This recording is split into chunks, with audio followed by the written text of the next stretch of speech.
Hi friends, welcome to Naveen tips and tricks. ఈరోజు మీకు ఎగ్జామ్స్లో తెలియని ప్రశ్నలు ఉంటే ఎలా సమాధానాలు పెట్టాలి, ఏదో ఒకటి ఆన్సర్ చేయకుండా ఈ ట్రిక్స్ ఉపయోగిస్తే మీకు అందరికన్నా 15 నుంచి 20 మార్కులు ఎక్కువగా స్కోర్ చేసే అవకాశం ఉంటుంది. ఈ ఎంసీక్యూ ట్రిక్స్ అనేది స్కిప్ చేయకండి. వీడియో నచ్చితే మాత్రం లైక్ చేయడం మర్చిపోకండి. ఇంకా ఎవరైనా మన ఛానల్ సబ్స్క్రైబ్ చేయని వారు సబ్స్క్రైబ్ చేయండి. ఓకేనండి, ఇక మన టాపిక్లోకి వస్తే ఇందులో మీకు డిఫరెంట్ మోడల్స్ చెప్తాను. ఎగ్జామ్లో డిఫరెంట్ మోడల్స్ వస్తూ ఉంటాయి క్వశ్చన్స్ అనేవి. ఆ మోడల్స్ మీకు తెలియనప్పుడు ఎలా ఆన్సర్ చేయాలో ఈ ట్రిక్స్ ద్వారా ఉపయోగిస్తే మీకు ఈజీగా సమాధానాలన్నీ చేయగలుగుతారు. అండ్ ముఖ్య విషయం అండి, వీడియోలోకి వెళ్ళబోయే ముందు ఎప్పుడైనా కానీ ఎగ్జామ్లో మొదటగా వచ్చిన ప్రశ్నలన్నీ చేయండి. వచ్చిన ప్రశ్నలు చేసిన తర్వాత మీకు టైం సరిపోనప్పుడు, కండిషన్ 1 టైం సరిపోనప్పుడు, మీకు క్వశ్చన్ సంబంధించి ఎలాంటి అవగాహన లేనప్పుడు, ఏదో ఒకటి గుడ్డిగా సమాధానం పెడదామనుకున్నప్పుడు, అలాంటప్పుడు ఈ ట్రిక్స్ ఉపయోగించండి. ఖచ్చితంగా మీకు బెటర్ రిజల్ట్ అనేది ఉంటుంది. 15 to 20 మార్క్స్ ఎక్కువగా స్కోర్ అయ్యే అవకాశం ఉంటుంది. మీరు ఏదో ఒకటి ఆన్సర్ చేసే బదులు ఈ ట్రిక్స్ ఉపయోగిస్తే మీకు 15 నుంచి 20 మార్కులు ఎక్కువగా వచ్చే అవకాశం ఉంటుంది. ఓకేనా? ఇప్పుడు చూడండి, ఇందులో మొదటి model constitution of India trick. Constitution of India trick అంటే భారత రాజ్యాంగం అని వస్తే ప్రశ్నలో ఎప్పుడైనా కానీ స్టేట్మెంట్స్ ఇస్తారు. ఒక 2 స్టేట్మెంట్స్ ఇచ్చి ఈ ప్రకటనలు పరిగణించండి అని ఇచ్చి దాంట్లో ఏది సరైంది, క్రింది వాటిలో ఏది సరైంది అని అడుగుతాడు. అందులో ఏదైతే కాన్స్టిట్యూషన్ ఆఫ్ ఇండియా అనేది కానీ భారత రాజ్యాంగం అని వస్తే అలాంటి స్టేట్మెంట్స్ అనేవి మ్యాక్సిమం రాంగ్ ఉండే అవకాశం ఉంటుంది. మ్యాక్సిమం రాంగ్ అవుతాయి. ఇప్పుడు ఒక క్వశ్చన్ చూడండి, ఇవి ప్రీవియస్ ఇయర్ ఎగ్జామ్ క్వశ్చన్స్ ఇవన్నీ. ఇందులో క్వశ్చన్, క్రింది ప్రకటనలు పరిగణించండి. రిజర్వ్ బ్యాంక్ ఆఫ్ ఇండియా గవర్నర్ను కేంద్ర ప్రభుత్వం నియమిస్తుంది. సెకండ్ చూడండి, భారత రాజ్యాంగంలోని కొన్ని నిబంధనలు ప్రజా ప్రయోజనాల దృష్ట్యా కేంద్ర ప్రభుత్వానికి ఆర్బీఐకి ఆదేశాలు జారీ చేసే హక్కును కల్పిస్తాయి. థర్డ్ స్టేట్మెంట్, ఆర్బీఐ గవర్నర్ తన అధికారాలను ఆర్బీఐ చట్టం నుండి తీసుకుంటారు. ఓకేనా? వీటిలో సెకండ్ స్టేట్మెంట్లో భారత రాజ్యాంగం అని వచ్చింది, భారత రాజ్యాంగంలోని అని వస్తుంది, ఆ నిబంధనల ప్రకారం అని అంటుంది. ఇలాంటి స్టేట్మెంట్స్ ఉంటే, అంటే కాన్స్టిట్యూషన్ ఆఫ్ ఇండియాకి సంబంధించి భారత రాజ్యాంగం అని స్టేట్మెంట్లో ఉంటే మ్యాక్సిమం మీకు ఇలాంటి క్వశ్చన్కి అవగాహన లేనప్పుడు ఈ స్టేట్మెంట్ అనేది ఎలిమినేషన్ చేయాలి. అప్పుడు దీని ప్రకారం చూస్తే క్రింది వాటిలో ఏది సరైంది. ఇక్కడ సెకండ్ ఎలిమినేషన్ చేసిన తర్వాత 1 and 3 మాత్రమే సరైన సమాధానం అవుతుంది. ఓకేనా? నెక్స్ట్ మోడల్ చూడండి, ఇదే ఈ కాన్స్టిట్యూషన్ ఆఫ్ ఇండియా ట్రిక్ సంబంధించే ఇంకొక క్వశ్చన్. భారత రాజ్యాంగం సమాఖ్యవాదం, లౌకికవాదం, ప్రాథమిక హక్కులు మరియు ప్రజాస్వామ్యం పరంగా దాని ప్రాథమిక నిర్మాణంను నిర్వచిస్తుంది అని చెప్తున్నాడు. నెక్స్ట్ స్టేట్మెంట్లో ఏమంటున్నాడు? భారత రాజ్యాంగం పౌరుల స్వేచ్ఛలను కాపాడడానికి మరియు రాజ్యాంగం ఆధారపడిన ఆదర్శాలను కాపాడడానికి న్యాయ సమీక్షను అందిస్తుంది. ఓకేనా? ఇందులో మీరు చూడాల్సినవి ఏంటి? కాన్స్టిట్యూషన్ ఆఫ్ ఇండియా, భారత రాజ్యాంగం అని వస్తుంది. రెండిట్లలో 2 స్టేట్మెంట్లో భారత రాజ్యాంగం అని వచ్చింది. ఈ 2 స్టేట్మెంటు రాంగ్. 1 లేదా 2, ఇవి 2 కాదు. ఓకేనా? సమాధానం అనేది ఇలా మీరు తెలియనప్పుడు సమాధానాలు అనేది ఇలా పెడితే మీకు ఎక్కువ శాతం ఆన్సర్ అనేది కరెక్ట్ అయ్యే అవకాశం ఉంటుంది. ఇది ఫస్ట్ మోడల్. నెక్స్ట్ మోడల్ చూడండి, నెగిటివ్ స్టేట్మెంట్. ఏదైనా క్వశ్చన్లో ఇలాంటి క్వశ్చన్స్ కూడా వస్తాయి. ఏదైనా క్వశ్చన్లో నెగిటివ్ స్టేట్మెంట్స్ ఉంటాయి. ఎలాంటివి? కాంట్ బి డన్ అంటే ఇది చేయలేమో అని ఉంటుంది. నెవర్ హ్యాపెన్, ఇది ఎప్పటికీ జరగదని అంటున్నాడు. క్వశ్చన్లో అంటాడు ఇది ఎప్పటికీ జరగదు అని అంటాడు. బట్ కానీ అని వస్తుంది, క్వశ్చన్లోని కానీ అని అనే పదం వస్తుంది. ఓన్లీ మాత్రమే అని వస్తుంది. నన్ ఏది కాదు అని వస్తుంది. ఇలాంటి పదాలు కంప్లీట్గా నెగిటివ్ స్టేట్మెంట్స్. ఓకేనా? మీరు ప్రశ్నలు చూస్తే మీకు అవగాహన వస్తుంది. ఒక క్వశ్చన్ చూడండి, అలాంటి ప్రశ్నలు ఉంటే ఆ సమాధానం, ఆ స్టేట్మెంట్స్ అనేవి రాంగ్ ఉంటాయి. ఓకేనా? ఇక్కడ క్వశ్చన్ చూడండి, ఎగ్జాంపుల్ క్వశ్చన్. ఇది కూడా ప్రీవియస్ ఇయర్ క్వశ్చనే. భారతదేశంలోని బొగ్గు ఆధారిత థర్మల్ పవర్ ప్లాంట్లకు సంబంధించి క్రింది ప్రకటనలను పరిగణించండి అని అంటున్నాడు. క్రింది వాటిలో ఏ ఒక్కటి సముద్రపు నీటిని ఉపయోగించదు. వీటిలో ఫస్ట్ స్టేట్మెంట్, ఏ ఒక్కటి కూడా సముద్రపు నీటిని ఉపయోగించదు. ఏ ఒక్కటి నీటి ఎద్దడి ఉన్న జిల్లాలో ఏర్పాటు చేయబడలేదు. వాటిలో ఏవి కూడా ప్రైవేట్ యాజమాన్యంలో లేవు. 3 నెగిటివ్ స్టేట్మెంట్సే. ఇక్కడ ఏ ఒక్కటి ఉపయోగించదు, ఇది నెగటివే. ఏ ఒక్కటి చేయలేదు, ఇది నెగటివే. ఏవి లేవు, ఇవి నెగటివే. కలర్తో పెట్టాను, చూశారు కదా. ఇవన్నీ నెగిటివ్ స్టేట్మెంట్సే. కాబట్టి పైన పేర్కొన్న వాటిలో సరైనవి ఏవి అని అంటున్నాడు. 1 మాత్రమే సరైనది, 2 మాత్రమే సరైనది, 3 సరైనవి, ఏవి కావు. ఇందులో అన్నిట్లలో నెగిటివ్ స్టేట్మెంట్స్ ఉన్నాయి. ఈ నెగిటివ్ స్టేట్మెంట్స్ ఉన్నప్పుడు అవన్నీ స్టేట్మెంట్స్ రాంగ్ ఉంటాయి. సమాధానం ఏది కాదు. ఓకేనా, అర్థమైందా? ట్రిక్స్ యాప్లో MCQ ఎగ్జామ్ ట్రిక్స్ కోర్స్ అనేది లాంచ్ చేయడం జరిగింది. ఇందులో మీకు చాలా రకాల క్వశ్చన్ మోడల్స్ సంబంధించి, MCQ మోడల్స్ సంబంధించి తెలియని క్వశ్చన్స్ ఎలా అటెంప్ట్ చేయాలనేది ట్రిక్స్ ద్వారా చెప్పడం జరిగింది. మన యాప్ లింక్ వీడియో కింద డిస్క్రిప్షన్లో పెట్టడం జరుగుతుంది. యాప్ని డౌన్లోడ్ చేసుకొని ఈ MCQ ఎగ్జామ్ కోర్స్ అనేది తీసుకోండి. ఓకే, నెక్స్ట్ మోడల్ చూడండి. ఇలాంటి క్వశ్చన్స్ వస్తాయి. ఇది ఆడ్ వన్ అవుట్ ట్రిక్, అంటే భిన్నమైన సమాధానాన్ని ఎంచుకోవాలి. ప్రశ్నలకు సంబంధించి సమాధానాన్ని భిన్నమైనది ఏది ఉందో చూసి ఎంచుకుంటే అలాంటివి ఎక్కువగా సమాధానాలు కరెక్ట్ అవుతాయి. ఎగ్జాంపుల్ చూడండి.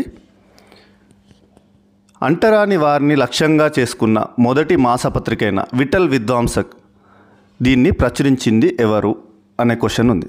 ఓకేనా, ఇది ప్రీవియస్ ఇయర్ క్వశ్చన్. ఇక్కడ చూడండి, ఆప్షన్స్ చూడండి. గోపాల్ బాబా వాలంకర్, జ్యోతి బాపులే, మోహన్ దాస్ కరమ్చంద్ గాంధీ, భీమ్రావ్ రామ్జీ అంబేద్కర్. ఇందులో మీకు భిన్నమైనది ఇది. సమాధానాలలో ఇక్కడ ఆప్షన్స్లలో భిన్నమైన ఆప్షన్ ఏది?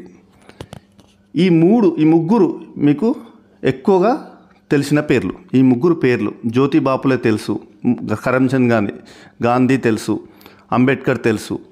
వీరి ముగ్గురు పేర్లు అందరికీ తెలుసు, ఎక్కువగా వింటుంటారు. ఓకేనా, ఇక్కడ గోపాల్ బాబా వాలంకర్ పేరు అనేది భిన్నమైన ఆప్షన్. ఓకేనా, దీనికి సంబంధించి సమాధానం ఇది, గోపాల్ బాబా వాలంకర్. అర్థమైంది కదా. ఇప్పుడు ప్రశ్నకు సంబంధించి సమాధానం భిన్నమైంది ఉంటుంది కొన్ని క్వశ్చన్స్ సంబంధించి. ఇప్పుడు ఇక్కడ విఠల్ విద్వాంసక్ను ప్రచురించింది ఎవరు అని అంటున్నారు. దీంట్లో వీరు ముగ్గురు మనకు తెలిసిన పేర్లే. తెలియని పేరు ఏంటి? భిన్నమైంది, గోపాల్ బాబా వాలంకర్. ఈ సమాధానం అనేది కరెక్ట్. ఇలా చూజ్ చేసుకోవాలి. నెక్స్ట్ క్వశ్చన్ చూస్తే మీకు అర్థమవుతుంది. నెక్స్ట్ దీనికి సంబంధించిందే ఆడ్ వన్ అవుట్ ట్రిక్. ఇక్కడ చూడండి, భారతదేశంలో కొన్ని తీర ప్రాంతాల్లో సమృద్ధిగా లభించే ఇల్మనైట్ మరియు రూటైల్ ఈ క్రింది వాటిలో దేనికి గొప్ప వనరులు అని అంటున్నారు. ఇవి రెండు, ఇల్మనైట్, రూటైల్ అనేవి క్రింది వాటిలో దేనికి గొప్ప వనరులు? ఆప్షన్స్ చూడండి. అల్యూమినియం, రాగి, ఇనుము, టైటానియం. ఇందులో భిన్నమైన సమాధానం ఏంటి? భిన్నమైంది ఏంటి? అల్యూమినియం ఎక్కువగా వింటుంటాం ఆప్షన్, రాగి వింటుంటాం, అదేవిధంగా ఇనుము కూడా వింటుంటాం. ఇవి 3 ఎక్కువగా ఆప్షన్స్లలో వింటూ ఉంటాం. ఓకేనా. టైటానియం అనేది భిన్నమైంది. ఇందులో చూడగానే టైటానియం అనేది భిన్నంగా ఉంటుంది వీటి మూడిటితో పోలిస్తే. ఓకేనా. ఇలాంటి ప్రశ్నలు వచ్చినప్పుడు భిన్నమైన సమాధానం అనేది కరెక్ట్ కావడానికి అవకాశం ఉంటుంది. ఓకేనా. నెక్స్ట్ మోడల్ చూడండి. ఇది చాలా ఇంపార్టెంట్. వైడెస్ట్ ఆప్షన్ ట్రిక్ అంటే విస్తృతమైన సమాధానం. అంటే ఆప్షన్స్లలో ఒకటి వైడెస్ట్ ఆప్షన్ ఉంటుంది, అదే సమాధానం కరెక్ట్ అవుతుంది. అలాంటి సమాధానాన్ని ఎంచుకోవాలి. ఇక్కడ ప్రశ్న చూడండి, మీకు అర్థమవుతుంది. భారతదేశంలోని క్రింది ప్రాంతాల్లో గ్రేట్ ఇండియన్ హార్న్బిల్ దాని సహజ ఆవాసాల్లో మీరు ఎక్కువగా చూసే అవకాశం ఉంటుంది. ఎక్కడ చూడండి, ఇది ఎక్కడ గ్రేట్ ఇండియన్ హార్న్బిల్ అనేది ఎక్కడ ఎక్కువగా చూసే అవకాశం ఉంటుంది? ఆప్షన్స్లలో వాయువ్య భారతదేశంలోని ఇసుక ఎడారులు, జమ్మూ కాశ్మీర్లోని ఎత్తైన హిమాలయాలు, పశ్చిమ గుజరాత్లోని ఉప్పు చిత్తడి నేలలు, పశ్చిమ కనుమలు. ఇక్కడ చూడండి, వాయువ్య భారతదేశం అంటే ఓన్లీ లిమిటెడ్ వాయువ్య భారతదేశం అనేది చెప్తున్నాడు. ఓకేనా. దానిలోని ఇంకా ఇసుక ఎడారులు మాత్రమే చెప్తున్నాడు. వాయువ్య భారతదేశంలోనూ ఓన్లీ ఇసుక ఎడారులే. ఇక్కడ జమ్మూ కాశ్మీర్లోని ఓన్లీ ఎత్తైన హిమాలయాలు మాత్రమనే చెప్తున్నాడు. వీటికి సంబంధించి ఇక్కడ పశ్చిమ గుజరాత్లోని ఉప్పు చిత్తడి నేలలు మాత్రమే చెప్తున్నాడు. ఇందులోని ఓన్లీ ఇవి మాత్రమే చెప్తున్నాడు, ఇవన్నీ ఆప్షన్స్లలో. ఇక్కడ విస్తృతంగా సమాధానం పశ్చిమ కనుమలు అని కంప్లీట్గా చెప్తున్నాడు. కంప్లీట్గా పశ్చిమ కనుమలు అని చెప్పడం జరిగింది. అంటే మొత్తం కంప్లీట్ పశ్చిమ కనుమలు అన్నీ అన్నమాట ఇక్కడ గ్రేట్ ఇండియన్ హార్న్బిల్ అంటే. ఇలాంటి సమాధానం ఇది వైడెస్ట్ ఆప్షన్ కదా. ఇక్కడ వీటిలో ఓన్లీ లిమిటెడ్ ఇందులోని ఇసుక ఎడారులు మాత్రం, ఇందులోని ఎత్తైన హిమాలయాలు మాత్రం, ఇందులోని ఉప్పు చిత్తడి నేలలు మాత్రమే అని చెప్పడం జరిగింది. ఇది కంప్లీట్గా వైడెస్ట్ ఆప్షన్, పశ్చిమ కనుమలని కంప్లీట్గా మొత్తం చెప్తున్నాడు. ఇలాంటి సమాధానాలు ఎంచుకోవాలి ఇలాంటి ప్రశ్నలు వచ్చినప్పుడు. ఓకేనా. నెక్స్ట్ ఇదే మోడల్ చూడండి. ఇదే మోడల్లో ఇంకో ప్రశ్న చూస్తే మీకు అర్థమవుతుంది. ఇటీవల మన శాస్త్రవేత్తలు దాదాపు 11 మీటర్ల ఎత్తుకు చేరుకుని నారింజ రంగు పండ్ల గుజ్జును కలిగి ఉన్న కొత్త మరియు విభిన్నమైన అరటి మొక్కను కనుగొన్నారు. అది భారతదేశంలోని క్రింది ఏ ప్రాంతంలో దీన్ని కనుగొన్నారు. ఆప్షన్స్: అండమాన్ దీవులు, అనైమలై అడవులు, మైకేల్ హిల్స్, ఈశాన్య ఉష్ణమండల వర్షారణ్యాలు. ఓకేనా. ఈశాన్య ఉష్ణమండల వర్షారణ్యాలు. ఇక్కడ దీంట్లో వైడెస్ట్ ఆప్షన్ చూడండి, అండమాన్ దీవులు. దీనికి సంబంధించిన తర్వాత చెప్తాను. ఇవి చూడండి, అనైమలై అడవులు అనేది ఒక లిమిటెడ్, అనైమలై అడవులు అనేది ఒక లిమిటెడ్ ఏరియా. ఇక్కడ మైకేల్ హిల్స్ అంటే ఓన్లీ హిల్స్ ప్రాంతం మాత్రమే. ఇది అడవులు, ఇది ఓన్లీ హిల్స్ మందం మాత్రమే ఇక్కడ మైకేల్ హిల్స్. ఓకేనా. నెక్స్ట్ ఈశాన్య ఉష్ణమండల వర్షారణ్యాలు, ఇది కూడా లిమిటెడ్, ఈశాన్య ప్రాంతం మాత్రమే. ఓకేనా. ఫస్ట్ ఆప్షన్ చూడండి, అండమాన్ దీవులు. ఇది కంప్లీట్గా ఒక దీవులు మొత్తం, వైడెస్ట్ ఆప్షన్. వీటి మూడింటితో పోలిస్తే ఇది పెద్దది, వైడెస్ట్. ఓకేనా. ఇలాంటి సమాధానాలు ఎంచుకోవాలి. ఇవన్నీ లిమిటెడ్, ఇది ఓన్లీ అడవులు, ఇది ఓన్లీ హిల్స్, ఇది ఓన్లీ ఈశాన్య ప్రాంతంలో ఉంది. ఇది అండమాన్ దీవులు మొత్తం కంప్లీట్గా చెప్తున్నాడు. అర్థమైంది కదా. ఇవి 2 క్వశ్చన్స్ చూస్తే మీకు అర్థమై ఉంటుంది. ఇలాంటివి ప్రాక్టీస్ చేయండి. Next model moral questions trick. Moral questions అంటే నైతిక ప్రశ్నలు వస్తాయి. అంటే కొన్ని ప్రశ్నలు అనేవి ఎలా ఉంటాయంటే గవర్నమెంట్ రూల్స్ సంబంధించినవి, గైడ్లైన్స్ సంబంధించినవి కానీ అలాంటి సంబంధించిన ప్రశ్నలు ఉంటాయి. వాటికి సంబంధించి మారల్ క్వశ్చన్స్ ఉన్నప్పుడు కంప్లీట్గా ఆల్ ఆర్ కరెక్ట్, అన్ని సమాధానాలు కరెక్టే ఉంటాయి. ఓకేనా. ఇక్కడ ఎగ్జాంపుల్ చూడండి. భారతదేశంలో క్రింది వాటిలో సైబర్ సెక్యూరిటీకి సంబంధించి ఈ సంఘటనలను నివేదించడం దేనికి చట్టబద్ధంగా తప్పనిసరిగా ఉంది. ఓకేనా. 1 సర్వీస్ ప్రొవైడర్లు, 2 డాటా కేంద్రాలు, 3 కార్పొరేట్ బాడీస్, ఈ సంస్థలకు సంబంధించి. ఓకేనా. వీటికి సంబంధించి ఏది సరైన సమాధానం, దిగువ సరైన సమాధానాలను ఎంచుకోండి అని క్వశ్చన్ అనేది అడగడం జరిగింది. దీంట్లో ఆల్ ఆర్ కరెక్ట్ ఉంటాయి. అంటే ఇది మారల్ క్వశ్చన్, నైతిక ప్రశ్నలకు సంబంధించింది, సైబర్ సెక్యూరిటీకి సంబంధించింది, గవర్నమెంట్ సంబంధించి కొన్ని ఏవైనా రూల్స్ కానీ గైడ్లైన్స్ కానీ అట్లాంటి ప్రశ్నలు ఉన్నా వాటికి సంబంధించిన ఏమైనా ఉంటే ఆల్ ఆర్ కరెక్ట్ ఆన్సర్ ఉంటుంది. ఓకేనా. సర్వీస్ ప్రొవైడర్లు కరెక్టే, డాటా కేంద్రాలు కరెక్టే, కార్పొరేట్ బాడీకి సంబంధించి కూడా కరెక్టే. 1, 2, 3. ఇంకొక క్వశ్చన్ చూడండి, మీకు అర్థమవుతుంది.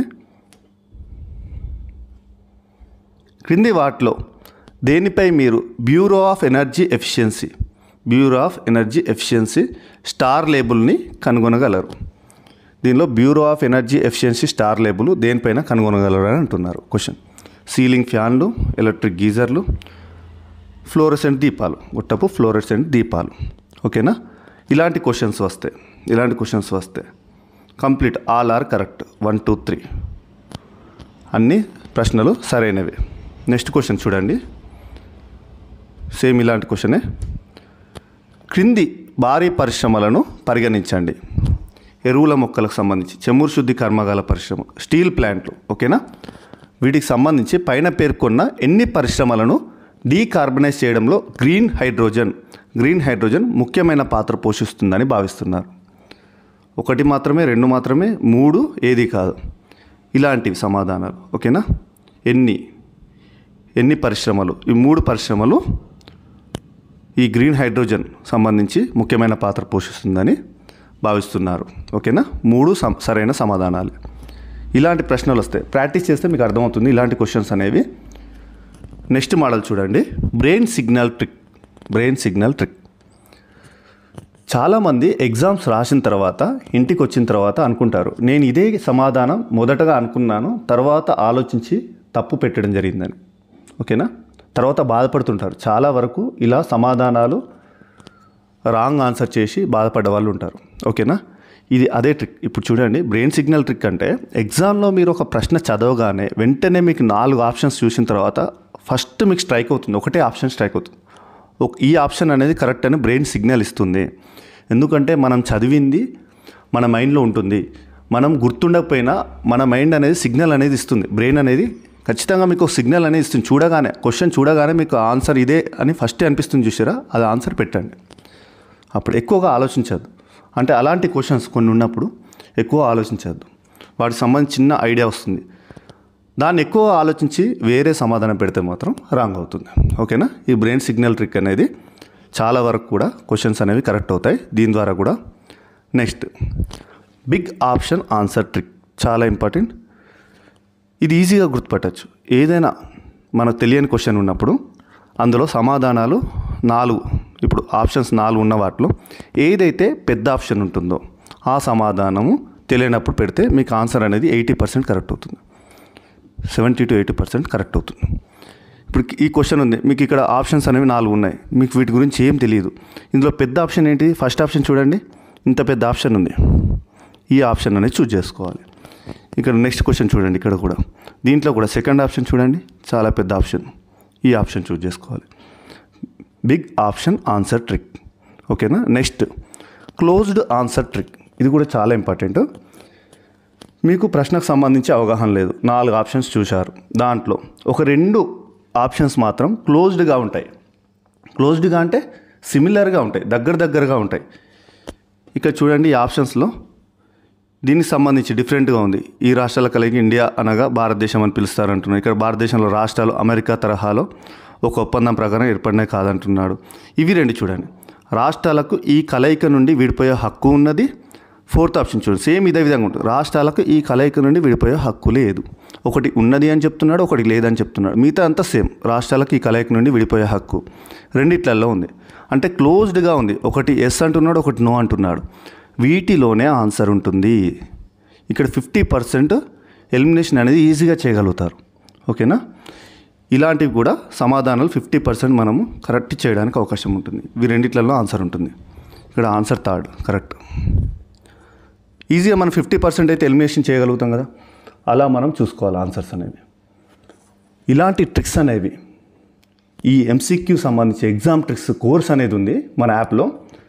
డిఫరెంట్ మోడల్స్, ఇవి మీకు ఇప్పుడు చెప్పిన మోడల్స్ కాకుండా ఇంకా different models, statement type questions కానీ, జతపరుషం క్వశ్చన్స్ వచ్చిన ఇంకా డిఫరెంట్ మోడల్స్ ఉన్నాయి. చాలా వరకు ఇంకా 20+ మోడల్స్ ఉన్నాయి. ఆ మోడల్స్ కూడా మీకు ఎంసీక్యూ సంబంధించి ట్రిక్స్ కోర్స్ అనేది ఉందండి మన యాప్లో. యాప్ లింక్ వీడియో కింద డిస్క్రిప్షన్లో పెట్టడం జరుగుతుంది. లేదంటే మీరు ప్లే స్టోర్లో నవీన్ టిప్స్ అండ్ ట్రిక్స్ అని టైప్ చేసిన ఈ లోగోతో కనిపిస్తుందండి, అలానైనా డౌన్లోడ్ చేసుకొని కోర్స్ తీసుకోండి. ఎగ్జామ్లో తెలియనప్పుడు మాత్రం ఇలాంటి ట్రిక్స్ ఉపయోగించండి. మీకు ఖచ్చితంగా 15 నుంచి 20 మార్కులు ఎక్కువగా స్కోర్ చేసే అవకాశం ఉంటుంది. మొదటగా వచ్చిన సమాధానాలు చేయండి. ఎప్పుడైనా నాలెడ్జ్ ఇంపార్టెంట్. నాలెడ్జ్ తర్వాత ట్రిక్స్ ఉపయోగించేస్తే ఎగ్జామ్లో సక్సెస్ అవుతారు. ఓకేనా? నాలెడ్జ్ అనేది ఎప్పుడు ఇంపార్టెంటే. మొదటగా వచ్చిన క్వశ్చన్స్ చేసిన తర్వాత రాని క్వశ్చన్స్ మాత్రం ట్రిక్స్ ఉపయోగించేస్తే ఖచ్చితంగా మీకు బెటర్ రిజల్ట్ అనేది ఉంటుంది. ఓకేనా? వీడియో నచ్చితే మాత్రం ప్లీజ్ లైక్ చేయడం మర్చిపోకండి.